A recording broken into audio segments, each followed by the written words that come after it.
Gue tuh kepikiran ya, pengen ngambil XL7 Alpha memang, karena dia punya fitur unik kayak gini nih. Pada saat kita unlock yang sebelah sini doang, keempat pintu lainnya tuh masih terkunci. Jadi cocok buat teman-teman yang suka kayak merasa insecure atau suka takut ada orang menyelinap.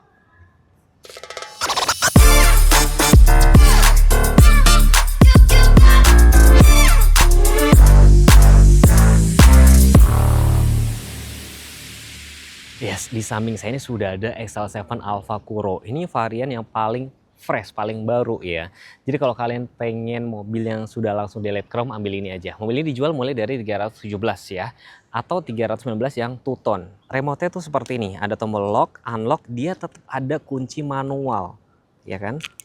Ada aksen warna birunya. Terus look tamak depan seperti ini. Jadi Kuro tuh bahasa Jepang, artinya hitam ya kan. Baterainya garansi 8 tahun tuh. Masih ada stikernya. Dia belum ada fitur kayak servisan, ada segitu belum ada, antena masih short pole. Terus semuanya tuh serba hitam dari grill yang nyambung ke sebelah sini, dalam-dalam juga hitam. Terus sensor cahayanya gue tutup, jadi anggap aja malam pada saat kalian pencet unlock, lampunya dia bakal otomatis nyala beberapa saat, nanti dia bakal otomatis mati sendiri. Fog lampnya masih halogen biasa, termasuk lampu sen juga. Dan di sini finishingnya tuh untuk cover fog lampnya dia bahan dop, ini juga bahan dop. Ini sewarna body gitu teman-teman. Ngomongin mesin ya, tadi kan gue bilang mesinnya tuh hampir sama dengan RAS banyak. Kecuali kalau gue belum pakai RAS, gue sih mau banget ganti ini. Kalau gue pakai RAS, menurut gue karakternya ini mirip banget sama RAS.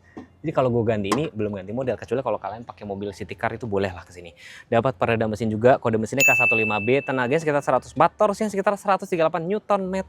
Mesin kodenya sama dengan Fronx yang tipe GL. Air intake-nya cukup tinggi. Gue sudah bawa meteran nih, niat banget ya. Nanti gue kasih lihat ya, seberapa tinggi. Anggap aja segini tuh. Tuh, berapa tuh? 70 cm lebih kan. Jadi teman-teman tahu nggak sih apa yang bikin mobil-mobil SUV kayak gini tuh tetap laku? Karena jujur ya, kemarin gue ke Paranggombong, gue ketemu ada beberapa mobil ya. XL7 ini salah satu yang gue liatin tuh mobilnya tetap santai ngelewatin jalan rusak, jalan penuh kubangan segede kebo, dia paling santai banget. Halo Sobat Suzuki, salam kenal, saya Damar, sales konsultan Suzuki Pulau Gadung, Jakarta Timur. Bertempatan di Jalan Raya Bekasi, kilometer 19, berpatokan teman-teman di seberang Terminal Pulau Gadung, Jakarta Timur. Oke Bapak Ibu, di samping Damar ini adalah mobil Suzuki XL7 Alpha Kuro dibanderol dengan harga 319.800.000 atau Bapak Ibu bisa mendapatkan dengan DP 30 jutaan aja. Damar juga menyediakan promo DP ringan, cashback besar, tenor panjang hingga 7 tahun, dan juga Damar menyediakan tuker tambah dan cashback tambahan buat Bapak Ibu semua. Oke Bapak Ibu, di samping kiri Damar ini ada Suzuki Grand Vitara dan di sebelah kanan Damar ini ada Suzuki e-Vitara. Buat Bapak Ibu yang ingin rencana test drive di Pulau Gadung, boleh hubungi Damar di 0831 4224 8162. Terima kasih.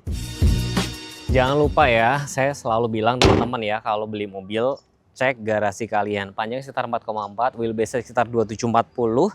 Set claddingnya ini gede banget, bahan dop dari sini. Set skirt, ini ada set body molding, jadi kalau pas buka pintu ini kena dulu, bukan ini. Nah ini dia warnanya tuh black glossy, sebenarnya warnanya tuh agak grey, jadi bukan yang hitam pekat gitu ya. Dia profilnya itu 195/60 ring 16, cakramnya cuma depan doang, belakang belum, masih tromol. Terus gue sudah bawain ini lagi-lagi, jadi biar teman-teman ada gambaran ya setinggi apa sih set skirtnya tuh. Hampir 30 cm kan, cukup tinggi kan, mirip kan sama kayak RAS kan tuh, cukup tinggi. Tuh, jadi kalian kalau berkendara juga bakal lebih tenang kalau pakai mobil ini. Dia belum retract otomatis ya, dia pada saat starter di baru ngebuka ada lampu sein, talang airnya ada. Ini pekat banget loh, karena ini ori. Terus ini ada roof rail juga, ini kuat banget buat taruh roof rack teman-teman. Terus kalau misalkan mau nanya nanti lebih lanjut bisa sama salesnya. Ini kalau warna itu memang di sini warna body, tapi kalau kalian mobil warna putih ini dibikin black glossy gitu. Bukan black glossy, warna hitam kayak gitu. Dia tangki BBM letaknya sebelah kiri itu bisa muat sekitar 45 liter. Dan yang menarik, dia kacanya dibikin full sampai belakang sini, langsung nyambung sini nih. Ada spoiler, headmount stop lamp, defogger, terus lampunya sekarang sudah kuro ini hitam, ada emblem XL7 Alpha hybrid, tapi nggak ada kuro ya, ada deh. Kameranya itu ada dua, karena yang satu itu ada dari kaca spion dalam. Ini juga hitam semua, sensor parkir ada, ini juga finishingnya hitam-hitam dop kayak gini. Salah satu nilai plusnya mobil ini, dia ban serepnya itu sama persis dengan keempat ban lainnya. Jadi kalau kalian ganti, itu nggak perlu was-was. Yang gue suka, dia itu ada tempat penyimpanan tertutup. Dan ini kalian bisa tuker. Ini kalau misalkan kalian lagi belanja ikan, ini tahan air gitu loh maksudnya kan. Ini bagasinya juga cukup gede. Terus kalau misalkan kalian mau lipet, itu juga bisa dilipat rata. Di sebelah sini ada tempat dongkrak. Tuh. Jadi rata sepertinya, cakep. Jadi kalau kalian lagi baru pertama kali beli mobil, cobain duduk. Sisi driver nyaman apa enggak? Oke, pada saat gue duduk, joknya menopang punggung sempurna. Headrestnya juga pas. Pas banget. Setirnya kalian atur juga. Ini cuma tilt doang, belum teleskopik ya. Terus pilar A-nya gede apa enggak? Jujur ya, dengan keberadaan talang air ini menambah blind spot menurut gue. Kalau misalnya kalian nggak suka, bisa dicopot. Tapi talang air tuh kepake kalau pas hujan misalkan ya, kalian ngerokok misalkan, tapi jangan ngerokok di mobil ya sebenarnya. Tapi ini ada kayak udara buat lewat sini, gitu doang sebenarnya kepake. Ini finishingnya tuh black glossy, ini masih fabric, dia belum dilengkapi dengan speed sync auto lock ngomong-ngomong ya. Terus jarak kepala juga cukup oke. Lagi-lagi sun visor ada, cuman yang ada kaca cuman sebelah kiri doang. Cuman untuk varian Alfa itu kalian nanti dapat smart mirror yang bisa berfungsi kayak dashcam seperti itu. Finishingnya ini cukup oke loh teman-teman. Ini kelihatan solid banget. Ini juga finishingnya black glossy. Dan ini belum bisa Android Auto, Apple CarPlay, tapi dia bisa Carbide Link atau mirroring gitu loh. Ini hazard, ini finishingnya black glossy juga. Soft opening belum, untuk glove box belum, tapi AC semburannya cukup lengkap nih. Jadi semburan atas bawah, defogger depan termasuk defogger belakang dia juga sudah ada gitu loh. Kamera mundurnya sudah ada, cuman dia ada garis yang tidak ngikutin dengan putaran setir. Tapi oke lah ya. Gue pribadi even ada kamera mundur, gue lebih sering lihat spion sih. Ayo ngaku, kalian gitu juga nggak? AC-nya, nah di sini nih, semburannya cukup lengkap nih, modenya atas bawah, tuh, ya kan? Terus ini defogger depan, defogger belakang, suhunya minimum 18, maksimumnya sampai 31 guys. Cukup oke sih, semburan udara dalam luar kayak gitu. Di bagian bawah sini ada USB, aux in, sama car charger. Ada tempat cup holder yang ada blower AC, jadi minuman kalian tetap dingin. Matic-nya tuh PRN D2L, dan di sini ada overdrive. Overdrive ini standarnya tuh selalu on. Nah kalau dipencet itu off, jadi kayak ngunci di angka gigi transmisi 3 kayak gitu ya. Rem tangan masih tarik manual, konsolnya bisa dimaju mundurin, dan ini sudah berbahan soft touch nih kayak gini atau kulit. Dan joknya ini juga berbahan berpadu antara semi kulit dan fabric. Setirnya udah kulit, ini stitchingnya warnanya hitam, ini di shape jadi bawahnya tuh rata. Jadi mungkin kalian kalau yang pahanya gede atau perutnya gede ini menolong ya. Di sini ada tombol cruise control, ya kan? Ada cancel, tombol bluetoothnya, tombol mute, volume. Di balik sini ada tuas lampu yang sudah automatic, wipernya masih manual. Sebelah kanan sini engine start, matiin idling stop, matiin parking sensor, matiin traction control, manual leveling dia juga sudah ada gitu ya. Terus di sini meter clusternya dia perpaduan ya, ada analog, ada digital. Nah kalau kalian misalkan nggak suka dengan pengaturan fitur-fitur nih tampilannya itu, lihat tuh, motion, torsi, akselerasi, engine, jadi sini kelihatan tuh, cukup lengkap ya. Kalau kalian misalkan mau tahu pengaturannya tinggal pencet dan tahan tombol ini. Nanti dia bakal muncul menu tuh banyak banget.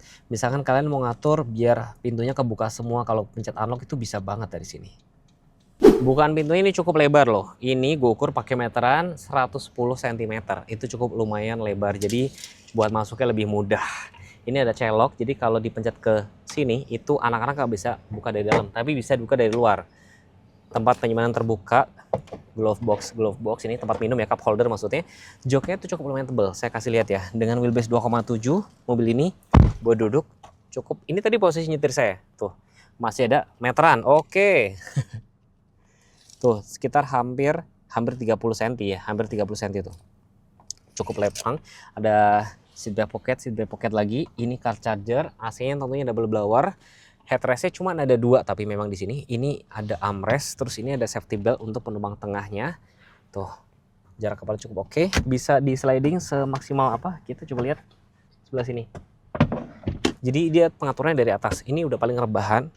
Tuh, kayak gini. Lampu interior halogen. Sekarang saya coba masuk baris ketiga ya. caranya begini, kita langsung praktek ya. Dari sini, geser ke depan. Kayak gini. Masuk. Saya mau kasih lihat teman-teman, biar teman-teman lihat. Ini saya majuin dulu. Cukup gampang sih pengaturannya. Dan terus. Tapi enak loh, di sini dia pengaturannya untuk maju mundur dari sini, bagian atas. Ini masih ada sekitar 5 ruas jari lebih, dengan catatan itu saya majuin sedikit aja. Headrest ada 2, safety belt ada hand grip, tapi ini sistemnya permanen kayak itu. Tempat cup holder, jarak kepala cukup oke. Kalau mau keluar gimana? Cukup dari sini, tinggal ditekan ke depan, majuin. Cukup mudah.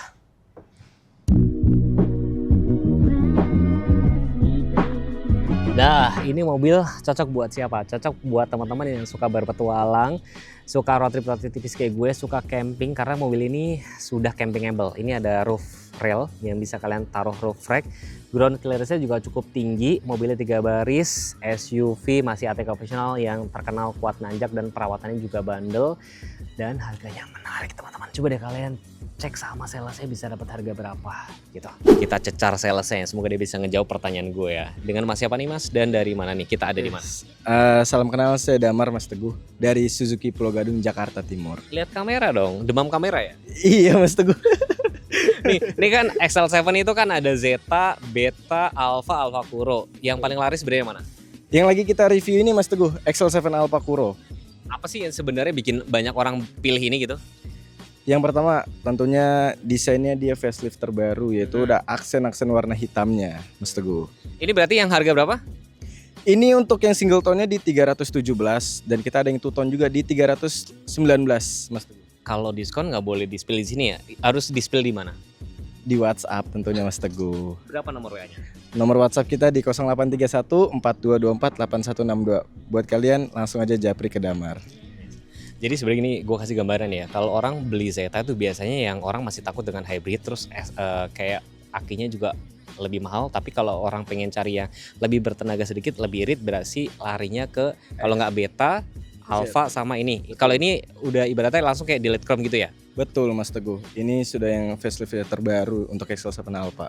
Nah, kalau teman-teman misalkan punya ide konten apa, komen aja. Misalkan Mas bawa XL7-nya ke Tanjakan Cikarim dong. Nanti gue bikinin, nanti gue tinggal minta izin sama Suzuki-nya buat pinjam. Terima kasih sudah menonton. Kalau mau nanya harga langsung sama Mas Damar aja. Terima kasih. Bye-bye.